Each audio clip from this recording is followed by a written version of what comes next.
Go here. They're You guys we are got two good guys here. Yeah. Oh, for sure. I think in this case, I mean, who's gooder? I think red black goblins. Clearly red black, yeah. Clearly the spicy boy. Yeah. The one that's a little, on a little bit of a brew. Yeah. Versus a very stock list, But it's good to see Oath back in the mix. It's good to see Oath cutting through a meta full of tides. Yeah. So much control and so much bullshit here today. So I'm happy to see that for sure. Yep.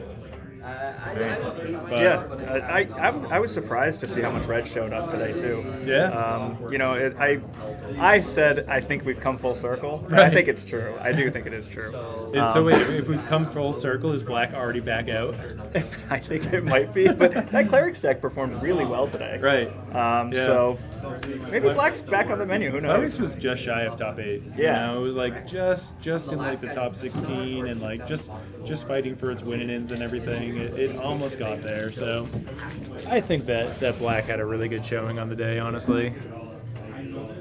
Yeah, it just didn't make up for a lot of the meta as far as I could see. But like the pit rack showed up too. That was a really great match as well. Yeah, seeing pit rack in top 8 was awesome. I feel like so many people have discounted that deck out and wrote it out of the format. And it's like, bro, there it is. I think Ian's going down to 5 here. Yeah, I think that Ian is going down to 5, which is... You hate to see it, but it's tough. Turn 1 lackey. Yeah, it could get there. He could do the thing. He has to create a problem for Jacob to solve, because if he doesn't, he's gonna fall too far behind as well. Yep. He doesn't. He needs to see something like aggressive here. Yeah. All right. So we are off to the races. Players have resolved their mulligans. We are going to see a foil mountain tapping into a turn 1 lackey. I'd love to see it. All right. So let's see what the rebuttal is here. Treetop Village. Shields are down. Lackey's crashing. What do we got? A ringleader would be real nice. Ringleader would be really good, allowing him to refill his hand and just negate the mulligan. Yeah, exactly. Yeah. Seeing a siege gang would also be pretty nice. Yeah. So we're gonna beat for 1. We got a trigger on the stack. What are we going for? Knuckle on the table. Sharpshooter. Interesting. Okay. So this definitely signals that the hand is not so full of gas right now. Yeah, it's kind of like the lack of choice is relatively apparent. Although dropping a pile driver with it's fine too. Yeah, that's a nice curve right there. Jacob definitely needs to see something like an Oath or a Pyroclasm. So there's the Oath. Yep. Always have it. Super relevant. Always have it. Never punished. And Ian's going to need a nice Ripperoni off the top. He's going to need to... these goblins are just about to not turn sideways after this turn. It's almost debatable whether to swing with the sharpshooter here. Right. Because definitely. Just getting the extra damage. The extra 3 damage from the pile driver is really important. Totally agree. He does have the Smothers main board, so he has some nice outs in case this first Terravore comes in. But he needs to be able to drop something here to hit a smother and then keep the clock rolling. Yeah, once he kills. Oh, that's great. That's actually a really good pull here. Is that good? Yeah, because he'll be able to, if he has a smother in his hand, then he can smother the first Terravore, or depending. Did you not tap a red for it? He did not tap a red for that, actually.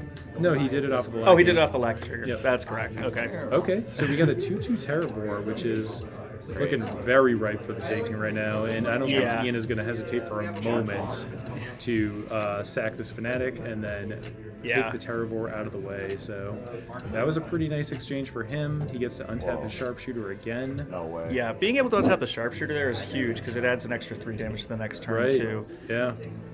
And it's Jacob does have the ability, though, to get really in the way of all this stuff. Yeah. But you never know what Ian's going to draw off the top. So, when you're going to blocks, you're probably tempted to just, take the pile driver damage and block the lackey, even though it means that you're taking a pretty significant chunk off your life total. Yeah, because if he rips a pile driver or a ringleader off the top, it becomes way more difficult. Right. Because he's going to start applying more pressure. But He could also get a Rishon on port here, and that would like open up combat again. Very true. Very true. Yeah. So Ian down to 1 card in hand. Really is just going to need to get a good rip off the top, and Jacob has a full grip here, deciding what he wants to deploy. Looks like he's going for a port here. Opts not to port on the upkeep. Notably, he can't activate in the Treetop Village right now. Correct. So he only has a Mishra's Factory to work with at the moment. Can't see Ian's hand. Looks like he hits a land. The crowd's hoping for a gem palm. It would be nice. A gem palm would be really good here. Yeah. And again, getting aggressive, turning him sideways. Yep. Activating I the do think factory. that this is what. Oh my goodness! There it is. there Wow. Oh wow. Wow. Give him that card. Game. That is huge game. there. Blackie's gonna connect. Do we get a trigger off of the draw? Is the question. Oh wow. That was like really well like played. Yeah. I wonder if he had that in his hand or if he just drew that. I think it might have been in his hand. I think so too. The question is, what's the last card? So he doesn't get a trigger off of the lackey, signifying that he does not have another goblin in his hand. So he's either got a smother, which would be a really big game right now, Would be huge here. or he's just got a brick. Yeah. But I mean, you make the opponent guess, right? Right. Yeah. Jacob is going through a really healthy amount of lands right now, so this Terravore is going to be an absolute dump truck. Oh my This goodness. is like, Damn. this might be the biggest Terravore I've seen today. Right. Oh gosh. I don't even want to know. That's a lot of counting. Don't even count him. It's big. Yeah, It's like I say, thick. folks. Oh, God. But Jacob is at 5 life right now. Yeah, he's really like, So, he's in trouble. right. So it looks like he's saying it's a 15-15. That's huge. What are some outs that Ian has to play with this sharpshooter? Like, is a Skirk Prospector good enough? I think a Skirk Prospector here. How much damage does that represent? Well, you'd have to push damage through combat to start with. So 1, 2, 3. He might be able to get there with it, especially because the Mishra's Factory is now gone. So unless he'll be able to activate his Treetop Village if he decides to drop land here. Right, but it looks like he only has a pain land. And taking a point of damage to turn that thing up is extremely relevant at this point. Ian, for a mulligan to 5, has had a fantastic start. Yeah. Has been super aggressive and just like, I mean, the Terravore coming up as a 2/2 is huge for him. Yeah. Trust the deck, it's Right. Heart of the cards. That was like massive though, because if that Yeah. thing is any bigger, then it's like you're not busting through. So he definitely hit CeeLo on that one.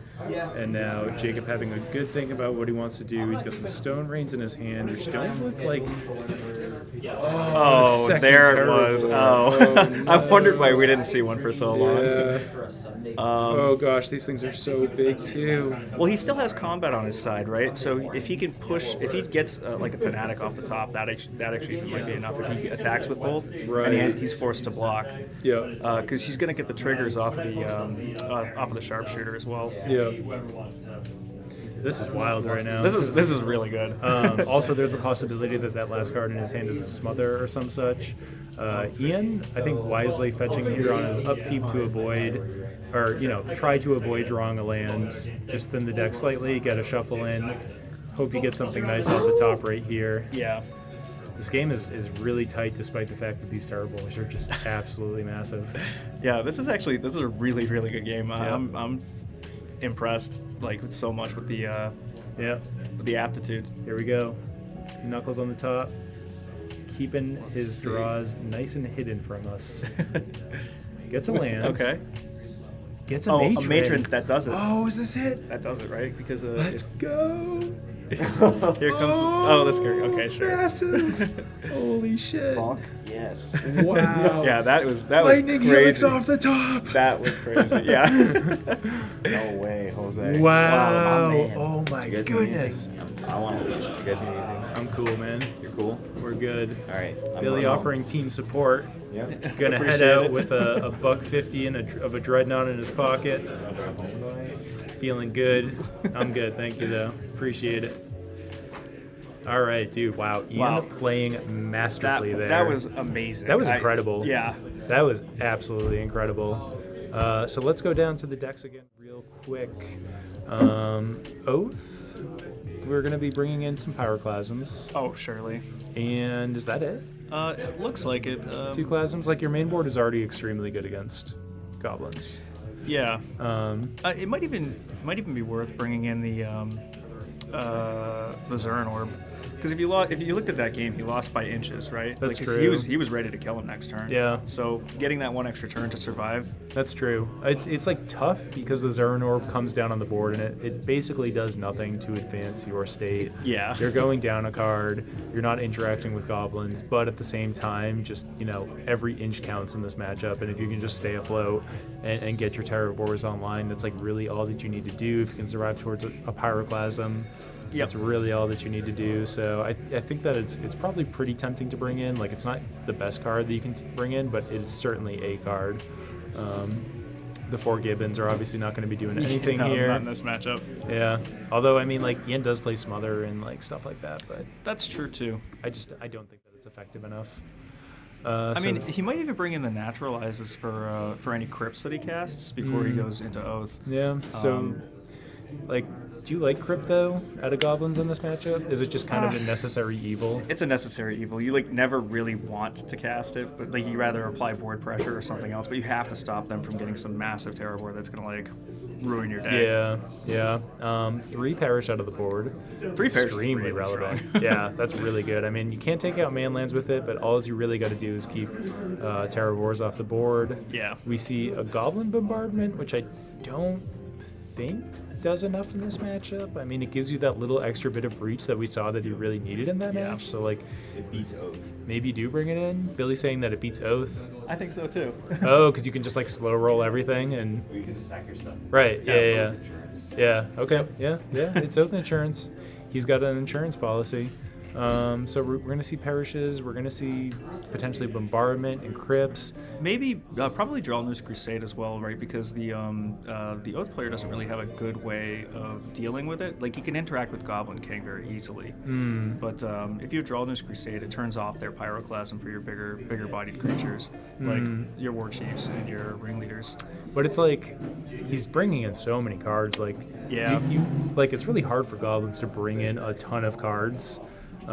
Because you want to keep your creature count high in the main deck. You don't want to be whiffing on Ringleaders and such, but I don't even know what you cut here. It's like everything in the deck looks really good against him. It might even be maybe just dropping some of the numbers down a little bit. Do you think you can get by on 1 Tinkerer perhaps? I actually really like Tinkerer in this matchup because it eats their Mox Diamonds and eats Sphere of Resistance if you have something like Oh, Drellner's and Crusade eats or Factory. Yes, Wow. it eats Factory, which is Yeah. incredible here. Ooh, didn't think about that one. That's really good. But maybe cutting down on the Ringleaders because of the higher end of your curve. But you do need the card draw, but since you're bringing in so many things, you're bringing out so many threats. Yeah, chat's saying out Gem Palm, which I mean, Gem Bomb's really good though against when the manlands when they stand up. Yeah. But I do see that on the other side, you have to have a board for it. Right. Too. Yeah. So I don't know. I'm not a goblin specialist by any means, but I would be racking my brain right now, and hopefully Ian's put in the reps and knows exactly what he wants to do in a matchup like this, and has the sideboard guide and everything. Yeah, I think especially the red-black version I don't know very well. Yeah. So my suggestions for what to cut I think mostly come from my red-green experience. Yep. All right. Well, players are shuffling up right now, so we will go back on down to the action. It looks like Jacob has taken a mulligan here. Not positive on that. I'm not sure either. I think so, unless maybe he was shuffling for longer. Ian is going to be on the draw, so either he's keeping this or he's just waiting for Jacob to draw his first 7 and decide what he wants to do. The worst thing that Ian can see right now is a turn 1 Oath of Druids. Yeah, that'd be devastating. Yeah. I mean, it's such a hoser in this matchup. Yeah, and especially without the naturalize. All right, so it looks like Ian is mulliganing, signifying that Jacob also took a mulligan. Both players going to be going down to 6 here.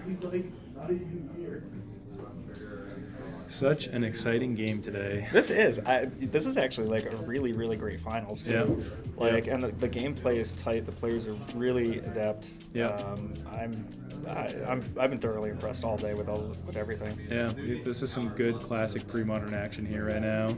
Both the Druids and good old Goblins. So many people have written the deck off, and here it is in the finals. Black-red, no less. Good to see it, man. Yeah, the black-red, I especially love that because it's so different than like what I'm used to seeing in Goblins. Yeah. And like I know people have been talking about brewing with black-red as well, but I was impressed because I'm used to the Living Death version for clearing the board. Yeah. But he's not running any of it. Yeah. It's just the smothers and just the board cards. Right. Yeah. I mean, Living Death is a very expensive card, so Ian opting to be more disciplined, taking the lower curve. I did ask him about it, and he said, "Well, it costs 5." Right. And I said, yeah. "Yes, that's true." Yeah. But so does SGC. Yeah. I really like seeing black-red because when I used to play Standard, this was like black-red is what you played. Yeah. With Festering Goblin. Yep, Festering Goblin was so good. And Patriarch's Bidding. Yeah. See, yeah. like Patriarch's Bidding, I asked him because I said, "Oh, are you on Bidding?" And he said, "No." And I was like, "Oh, then you're on Living Death." And he's like, "No." And I'm like, "Oh, really? Okay." Yeah, so what you doing then? So I didn't see if Jacob resolved his mulligan, if he's keeping 6 here. Yeah, I'm not sure either. Wow. Sending it back. Going to 5. Well, I think he probably knows he needs either a turn 1 or 2 Oath to just get ahead of it. Right. Because like he didn't drop his Oath until like turn 3 that last game. At least, yeah. Yep, and I mean, analyzing the fact that black-red cannot interact with the Oath once it's on the board, it's like, go down and find it. Yeah, get it out of your hand ASAP. Yep, do what you got to do. I do feel like Cabal Therapy maybe not so good on the draw here. I think so too, Yeah. Oh, wow, and Ian is also going to 5 here, so, all right. Both players staying on parity. Definitely, I think that the mulligans are probably favoring Jacob at the moment on the play. So too. Yeah. I feel like a lot of this matchup is just so important about who's on the play and who's on the draw. Yes, I think so too. I think it actually really a lot of it comes down to the initial die roll. But like I mean, as we saw, initial die roll plus mulling to 5, Right? Yeah. still goes crazy sometimes. You just really Yeah, absolutely. able to get there. Hey man, like the best 5 beats a mid 7. That's true. Yeah. Yeah, I think both players know exactly what they're looking for, so aggressively mulliganing into those hands Yep. is like the correct move. Definitely.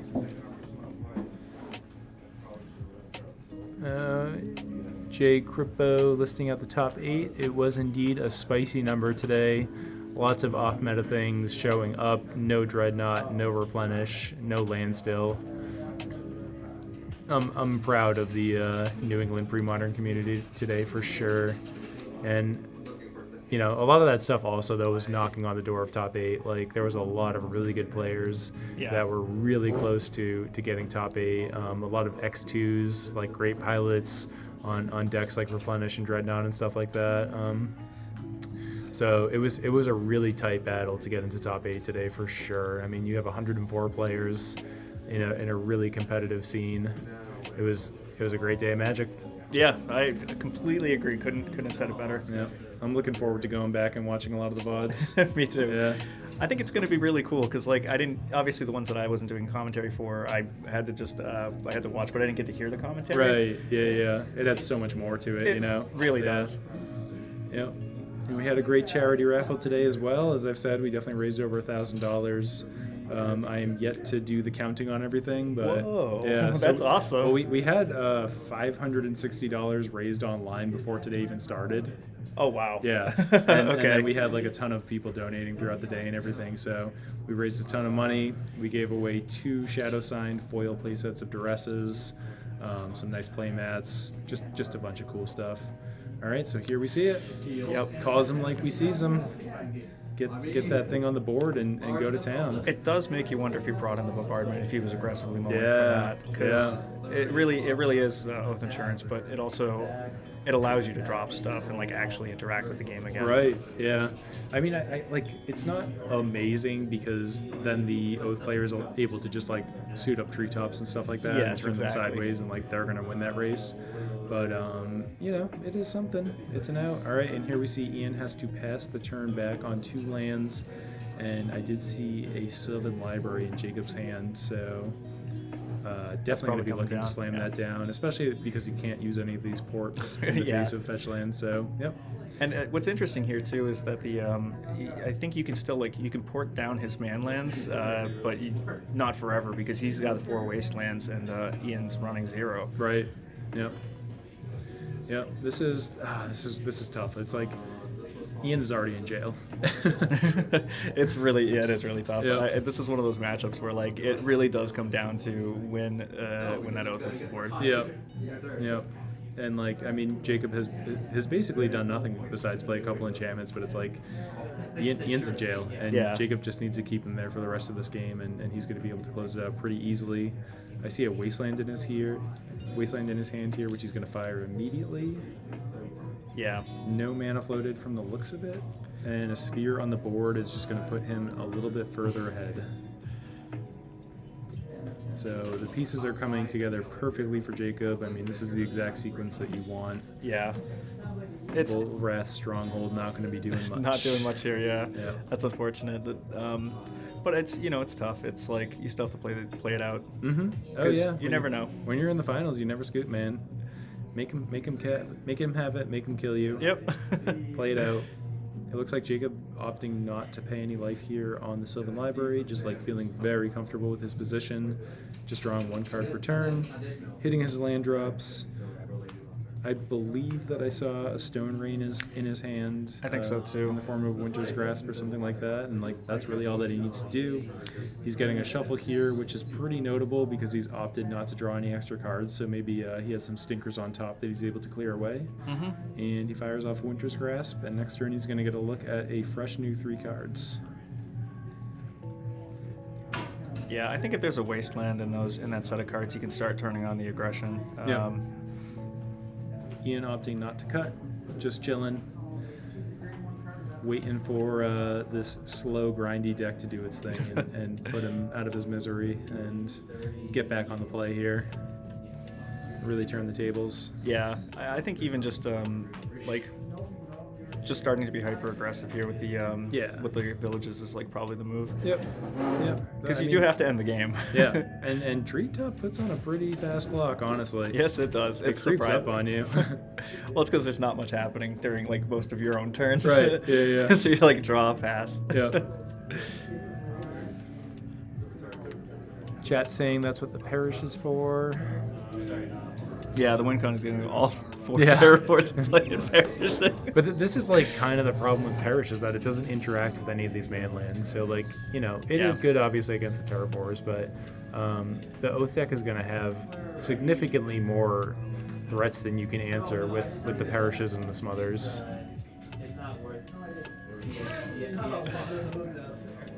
And here we see another Sphere of Resistance. And yeah, all right. So Yeah, just cool. going straight to the next Ian game. saving everybody a lot of time and packing it up, which is super fair, man. I kind of do the same thing when I'm just like so far behind and I see Yeah, the writing on the there's wall no- and it's just like we've already played 9 rounds of Magic today. Let's just scoop this up and get on to the next game. And I mean, mulling to 5 is really tough. Yeah, and you have to like. You stay with it until you're like pretty sure that it's Right. over, and then you're like, Yeah. yeah, okay, that's the last straw. I can't deal with that. But at that point, it's like, what are you casting, man? What Right. are you casting to get out of that situation? Like, even if you got a port online or something to stall, it's just like you're just going to be treading water for a really long time. Yeah, and that's the tough part, like in this matchup specifically, is that like you end up you can end up so far behind if you like we mentioned earlier, commit to the board and then get wiped out, or get an early oath. Yep. So I feel like we're going to see these Cabal therapies come in here because that's your best play here. I think so the too. Oaths On the draw especially, or on the play especially, Exactly. because you could just name the card that beats you and Yep, fire it off immediately, and then you're like in a much better spot if you can hit an Oath of Druids. It'll be interesting to see how Jacob chooses to mulligan in this game. Like, now that he's on the draw, I think that you want to be a lot less aggressive with your mulligans. Mm-hmm. And I have no idea if he knows about therapy or not, but It's a good question, actually. I think that it's something that you just kind of assume. I would think so too. Yeah. And especially on the draw, I think that it's something that you have to be thinking about. Even if you're thinking about duress or something, you're like, there's got to be some discard there. Yeah.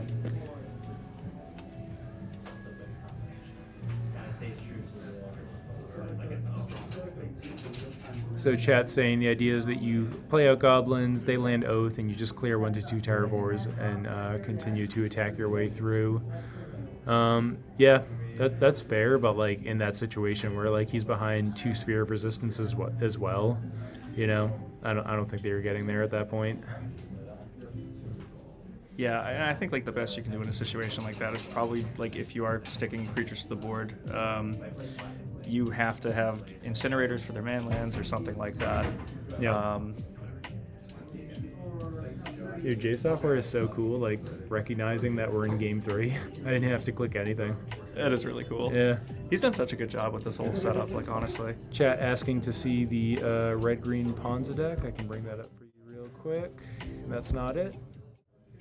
It's this one. Pretty stock list. The Gibbons, obviously on the sideboard, being the exclusion to that, although that seems to be the spicy take these days.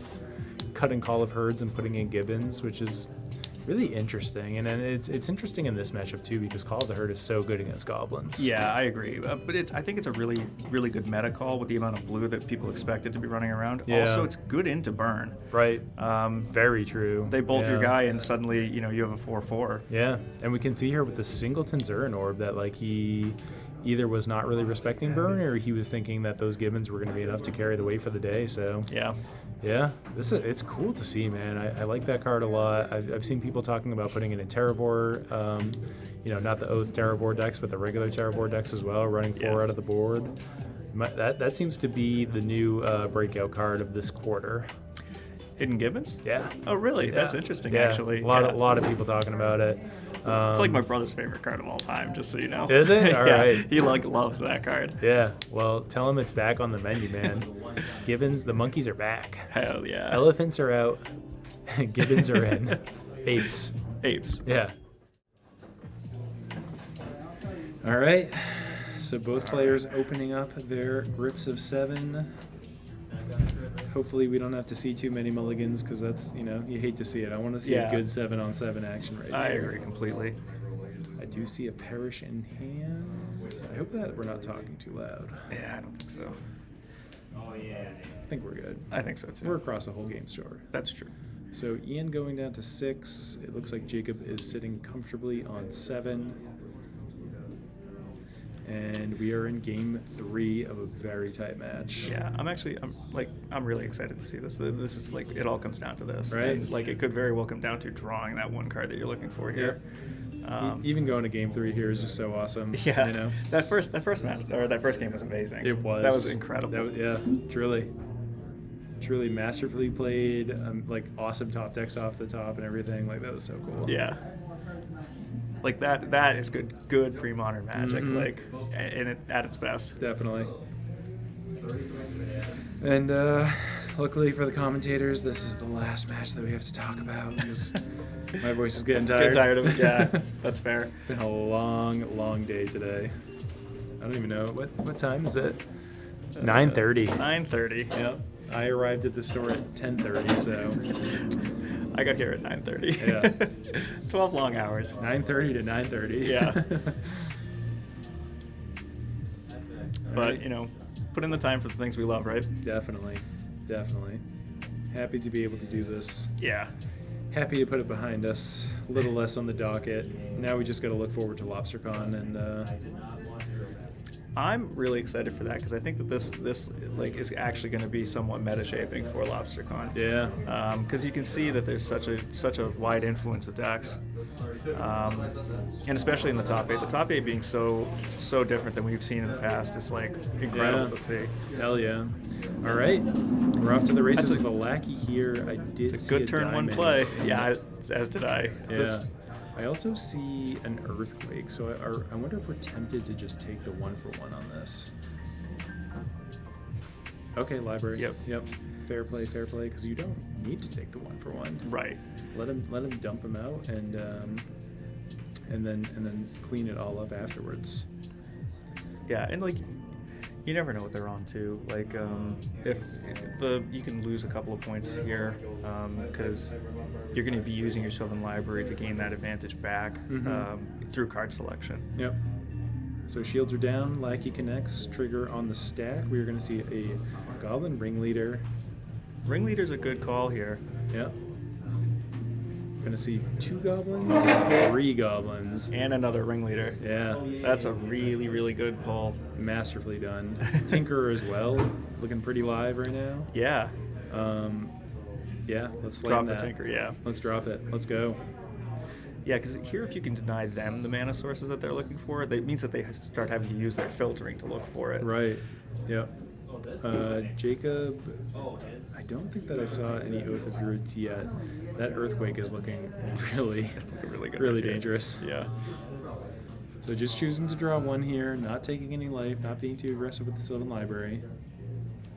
Which I think is the right call, especially with a shuffle effect in your hand. You can just say, I don't need the extra. I don't need these extra cards. I'm looking for something else. And yeah, and it's like, I mean, this library is probably not getting answered the entire game now that it's on the board. Correct. Yeah. And if you're not multi-spelling with the extra cards that you're drawing, you know, there's not really any rush to draw extra cards. If anything, you're just exposing things to Cabal Therapy. Yeah, that's true. Yeah. So here we see the Earthquake for 2. Yeah, I think that casting the Earthquake here was a really good call because of the tempo here, plus like him having the Tinkerer on board. Yeah. It could be a huge tempo swing this turn if it was like Tinkerer blow up your thing and Lackey into a War Chief or something like that. Ooh, and we see another Tinkerer. Oh, another Tinkerer. That's actually really good here. That's exciting to see. We're going to see a fresh a fresh library here. And is there a Terravore anywhere in there? I see a Stone Rain. I think so. I think that last card. Yeah, okay, so we have a Terravore, but it's only going to be a 2/2 if it comes down. And as we saw last game, 2/2 Terravores might not stick around too long. That's true. Sorry, game 1, but same shit. Oh, this is actually really interesting. I wonder if that Tinker is going to be able to do its job.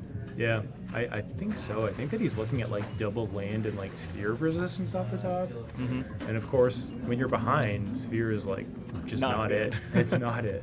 Yeah. That ain't it, Chief.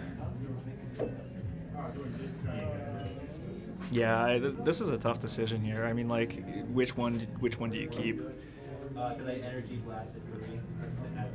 Well, yeah, they're all quite dead draws regardless because he has more lands in his hands. He probably wants more access to red, assuming that his diamond's going to get blown up. But if he takes the raw mountain, it's probably the better choice over the Karplusan here, because then he won't have to take pain. Yeah. So I wonder how tempted he is to just go for a Stone Rain and get this Terravore's numbers up. I think that is probably the line that I would be looking to do. Yep. So going for after the Black Source. Yep. And now the next time this Terravore comes down, it's going to be a 3/3, which puts it in a much better range. And especially that his opponent is off of black at the moment means that it's clear of like Perish and Smother and stuff like that. Yep. Here we're going to see Ian hit another mountain, getting in for 1, eating a diamond. Yeah, you just have to be as aggressive as possible, apply pressure, and try and get as many points in early. Yeah, and so he has to pass the turn back, which is not quite where you want to be. I think you want to be getting in with like a pile driver or something like that right there. Yeah. But as you know, maybe if he has a 3-drop in his hand, I think that it's correct to eat the Mox and keep him off of as much mana as possible. Yeah, I think so too, because you don't know if he's drawn a red source or not. Like, so it's kind of like a way to protect your creatures too. Yep. So Jacob looking at still more lands and sphere up the top. He has a land and a Terravore in hand. So, you know, he's not in a terrible spot right now. He has a lot of play. There's not a lot of pressure on him, but he's not really seeing the cards that he needs. Yeah. It's interesting because, you know, the library does put in a lot of work in these games, especially when they get to the grindier side of the game. But sometimes it just Yeah. luck of the cards, right? Right. Yeah. Sometimes you just break on libraries, man. And like, you know, Jacob did get that 3-for-1 with the Earthquake, but it wasn't really a 3-for-1 because Ian drew 3 cards off of the Goblin Ringleader. So like, Ian's been doing a good job at staying at parity. Here we're gonna see a 8 damage off of Sylvan Library, going down to 7. Wow. Super aggressive. I think that the thought there is that you're just looking to clear the top and find the spells that matter here, like a Pyroclasm or some such. We're going to see a diamond being deployed, knowing that it's going to get eaten, but just trying to get this Terravore up as big as possible. Well, if he lets the diamond get eaten, it's kind of like extra land destruction for Ian, because you're setting him back a turn that he probably wants to be casting something more like active on the field. Yep. And a Sphere of Resistance. All right, so this is, wow. Yeah, the sphere here is huge because it's going to make Ian have to choose between eating the diamond or eating the sphere and trading his Tinkerer for it. Yep, and I think that you gotta just take the diamond. Right? I think you have to. You gotta get as much value as you can probably at this point. Yeah. Well, he's got a large life advantage too. Exactly. Yeah. His life is sitting comfortably. I think that was a very aggressive Sylvan Library. I agree. I think that I'm perfectly inclined to take 4 damage. Taking 8 damage could be enough to change a game. Full Wrath, Stronghold looking real poopy butt right now. Yeah, I'm sure that's everyone's wishing that was a black source. Yeah. And so Ian going for the activation on the diamond. Yep. Yeah. I think that's wise. I think you just got to get maximum value out of your cards in this situation. I think so too. I mean, the what's the Terravore sitting at, a 4/4? Yeah. So not massive. You have a couple of turns, depending on what we see drawn here. Yeah, so we see an Oath, we see another Sphere, and we see a Stone Rain. This is pretty interesting, I think. I think in this situation, you probably just take the Stone Rain, because you can put this thing so far out of reach. But yeah, I don't know if you're too worried about. I don't know if you're too worried about losing the Terravore at this point, though. Like, I mean, if he plays an Oath right now, he's going to be in a sweet spot. Although it's really worth pointing out that Ian can now go down on creatures, right? Because he can eat the Sphere of Resistance. Yep. And then sack the Fanatic. Right. Or even just keep the Fanatic and, you know, they stare at each other and... That's true. You wouldn't want to accidentally put an SGC in play or something. Yeah. All right, so just playing an Oath and passing the turn, taking the slow roll. Does Ian have anything to do on the end step is the question. He's cut off a black mana. I don't think that he has any black cards in his hand anyways. It's interesting. Maybe he's considering cycling an Incinerator or something if he left him in. That's tough. I think that if he's debating it, that's really tough to see when you're just shy. It really is tough. Yeah. Like, pretty notable that there's no Pyrokinesis in this deck. Yeah. Yep. That would be a really high impact card to see right now. But all right, getting a dead card out of his hand, seeing a couple freshies. Looks like he drew a Rishadan Port there, which is fine. I think it's okay here. It's if he chooses to take the route where he loses one of his creatures at least, he can probably just slow the game down and recover by tapping down the Treetop Village. Yeah. Because like at this point, it's about damage control. Interesting. Wow. Okay. So I think Ian, seeing that he has the opening to do this, is going to choose to put down a Goblin Ringleader. The War Chiefs are good here. Especially after the Sphere is off the table, probably next turn. Yeah, and I guess like analyzing the situation and seeing that his opponent is also behind the Sphere of Resistance right now, but like, these Terravores could get really big really fast. Yeah, I think that this is the issue too, right? When we start flipping, depending on how deep the thing is, we could be looking at like lethal even this turn. Yeah. And that's probably like what Ian was hoping for, that the Terravore wasn't that deep. It was like kind of on the top. Mm-hmm. Looks like we're seeing 9 9s. Whew. Monsters. Well, it's no 16-16 or whatever it was. Yeah. Still though. But yeah, no, they're deadly at this level. Yeah. And especially, I think is that a Wasteland he has on top? One of those. Yeah. Yeah, that looks pretty brutal. I mean, it's tough commentating right now, not knowing Ian's hand. He's been keeping it pretty close to his chest, but like, I would have been really tempted to just kind of stay at parity on creatures there and hope to try and get like an alpha strike. Yeah, because you can eat the sphere and you can stay down on creatures, and now it's like all of your spells are live, and if you go like War Chief, Pile Driver, you know, obviously I'm talking Magic Christmas Land right now, but if you're able to line something up like that, then like you might be in a really good spot. And if you have a Rishon Port and you're tapping on the treetop and you're like you're digging in for 1 with a Mog Fanatic. Well, I think he has what, 4 cards in hand, 5 cards. So I think if he has a Black Source and a Parish, two War Chiefs, and a Matron, I think it's like game over. Right. Yeah. Parish would be everything here. Yeah. Parish would be massive. Yeah, he would have to have one. Yeah, exactly. Seeing the weakness of this mana base, where it's just like you need so many red sources, but you also need black sources. Yeah. So Jacob, you know, for the rest of the game is going to be drawing 1 card. Tanks for a while in the library, takes something, and probably is doing some math right now, trying to figure out how exactly he wants to navigate this situation. Trying to find the line. Yeah. Because all he needs to do right now is not lose within like the next few turns. Right.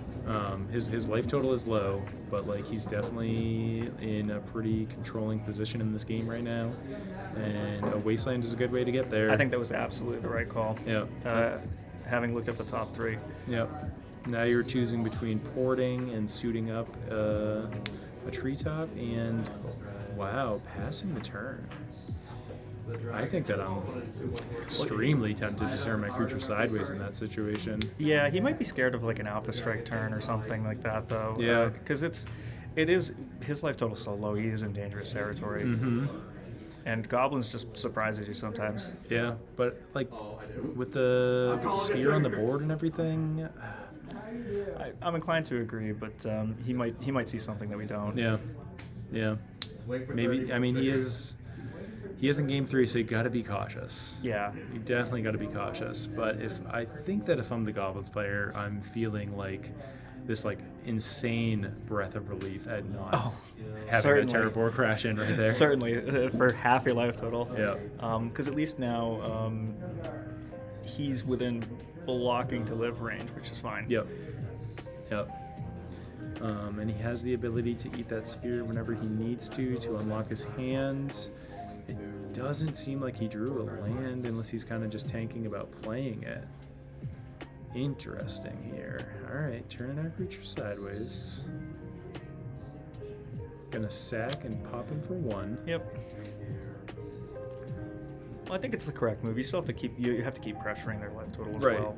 And I mean, you have to stay down on creatures. Correct, yeah. That's the main thing, is not allowing him to trigger an Oath of Druids right there. And are we going to see... Okay, so just sussing this out. Yep. It is destroyed. Yes. It's gone. Are we going to see land perish? Oh my god. No fucking way. No way. That is... Oh, that's crazy. My God. That is really, really crazy. Holy cow. That was insane. That was amazing. Holy cow. I think that was the absolute way to navigate that. That was incredible. Ian Adams standing on his head right now, playing like a maniac. Holy cow. Yeah, that was amazing. That was big game right I just don't there. want to yell too loud. I know. Yeah, but yeah, I'm really trying down. hard not to hold it in. Or to hold it in. Yeah, it's tough. Wow. And so now Jacob's in a weird spot where he has a Terravore in his hand, but if he plays this out, then Ian's triggering Oath. Yeah. And that could just kill him on the crackback, right? Well, it could just end him if he rips a rips a siege gang and drops a mountain. Yeah. It'll just kill him. Yeah. Well, So if he rips like a siege gang and plays the war chief, which we know he has in his hand. That's true, Jacob too. knows that he has it in his hand. He flipped 2 war chiefs off of a ringleader turns ago. 2 of them. Yeah. Yep. Oh my goodness. Yeah, this is crazy. That is amazing. This is so cool. That is. I'm hyped. Yeah, me too. This is. I'm hyped. This is the match of the day right now. This is why it's the finals. Yep. Exactly. Honestly, this is why it's the finals. And so Jacob here tanking real hard over these 3 cards. It looks like he might be putting the Terravore back on top of his library. Wonder if he's going to play a land and leave Treetop up plus port. I think that's Oh, okay. okay. I think that seems like a fine call here. Oh, that's really scary though, because like that swamp has already done its job.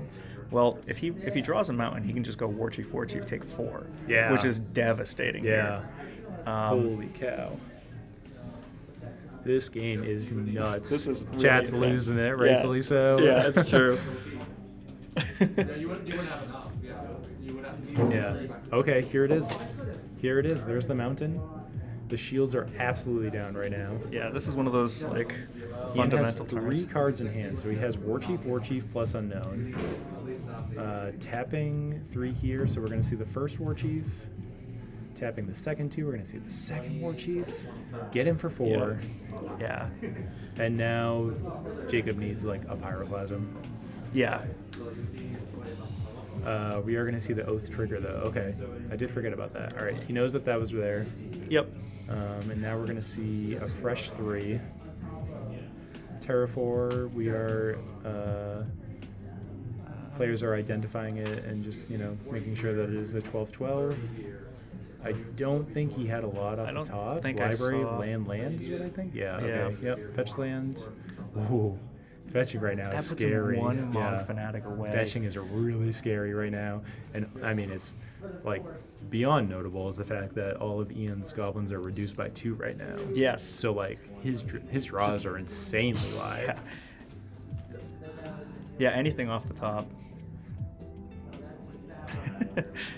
The sexiest parish ever cast. Truly. Yeah, that was incredible.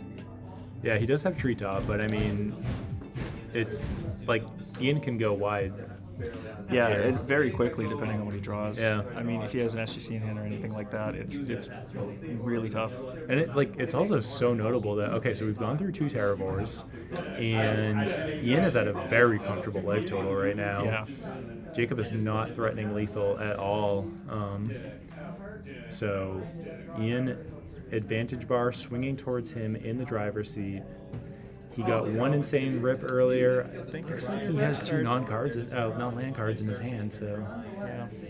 all right, tapping. Is this going to be a ring? Is that going to be a SGC? Because it takes 3. Oh, It is. Oh my god. Oh my god. Holy shit, That he was extends the hand. that was amazing. Wow. That was incredible. Magic. Holy Wow. cow. Wow. Ian Adams, the champion on red black goblins. Duress crew, Wow. Winter Regional, 104 people, taking the cradle, Parish, just going the distance. Yeah. Holy cow. Let's go. That is What a insane game. That was amazing. Wow. Ian just put on a clinic, stood on his head. Absolute insane plays in game 1 and game 3 to get there and finish this one off. I might have to start picking up red black goblins. Yeah, man. Make the switch. That was insane. Yeah. That was so sick. I hope that... Are we going to see the champion card right now?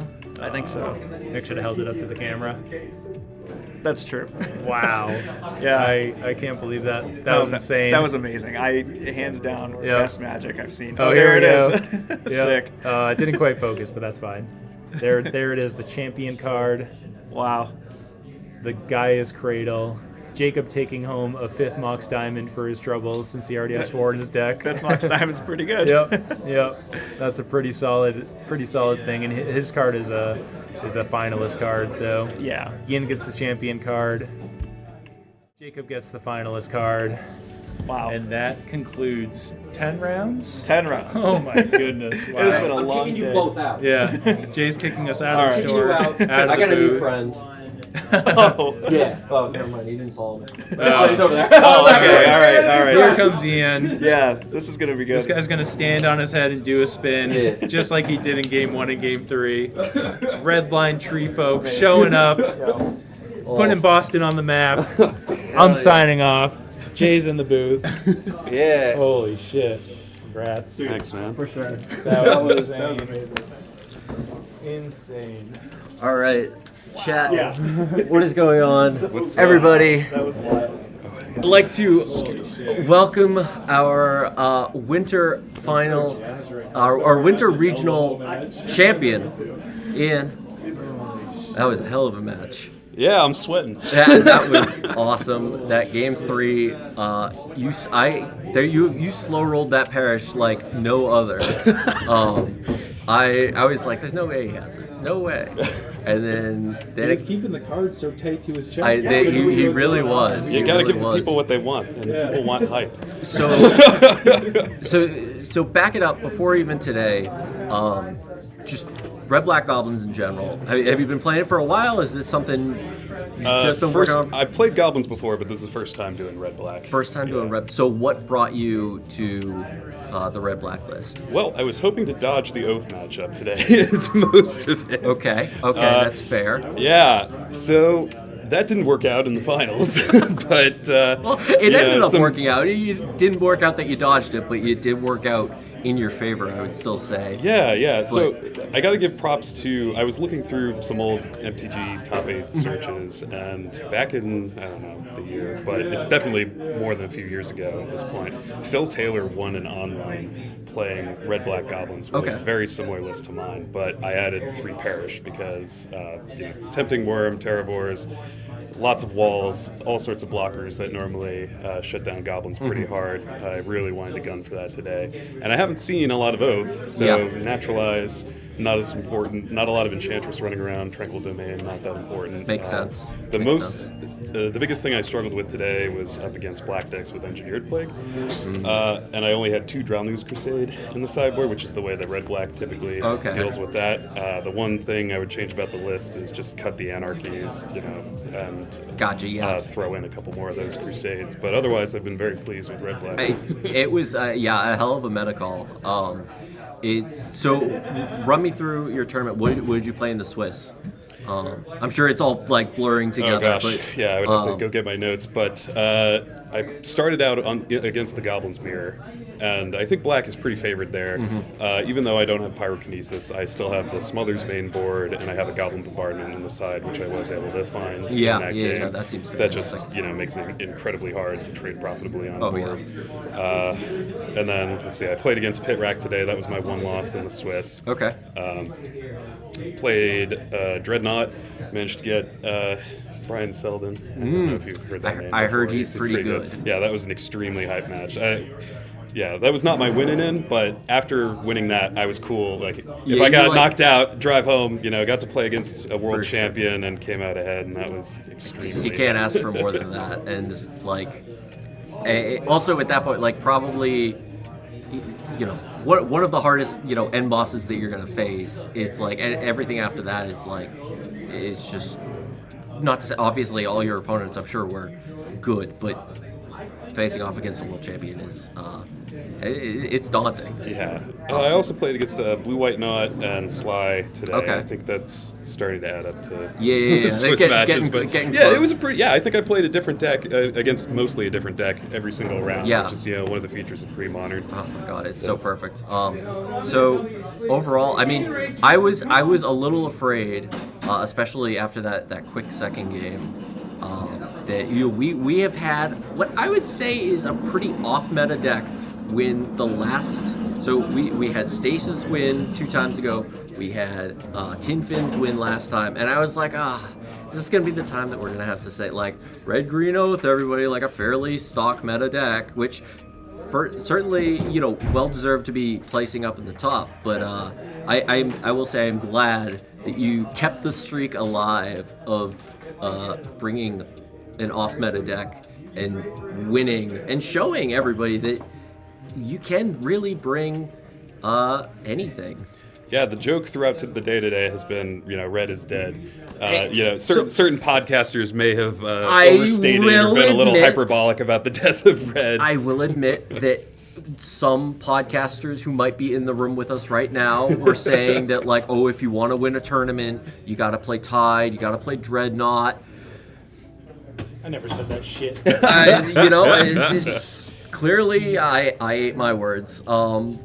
You gotta have a deck that you enjoy and that you can play well, and you gotta pilot it well. And any given Sunday, anything can take it down, and clearly we are showing that here. So I want to thank you, obviously, for coming out and taking it home. And more than anything, I want to thank everybody in the chat. If you guys are watching, you mean the world to me. You are the reason we do this.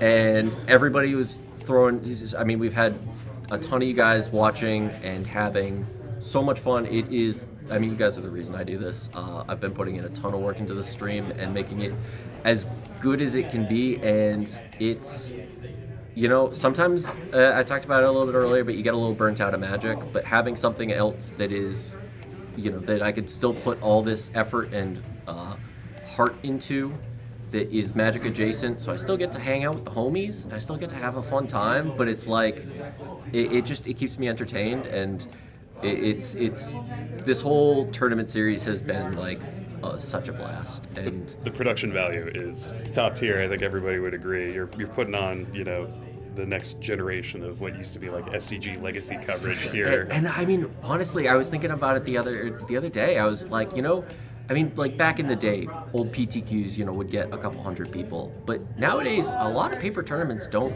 get that kind of turnout other than like the conventions, your Eternal Weekend, your Star City Cons or whatever. This is, to be getting over 100 people for Paper Magic for a not supported format, absolutely insane. And it's really all about the community. You guys fucking rock. All of the players today everybody was having fun. Everybody was just like, the vibes are always immaculate. Can't compete. The New England Premodern community is just some of the friendliest people I've ever met. It really is. It is some of the best. So that's going to do it for our Winter Regional. Thank you guys so much again. And congratulations once again. Yeah, shout out to the Tree Folk. That's yes. Red Line Tree Folk. Shout out to the Red Line Tree Folk. I saw all you guys in your red shirts. All the homies were repping. I love it. Once again, signing off, everybody. Have a great night. And how many players? 104 was the total number. So yeah. Have a great night, guys. Peace.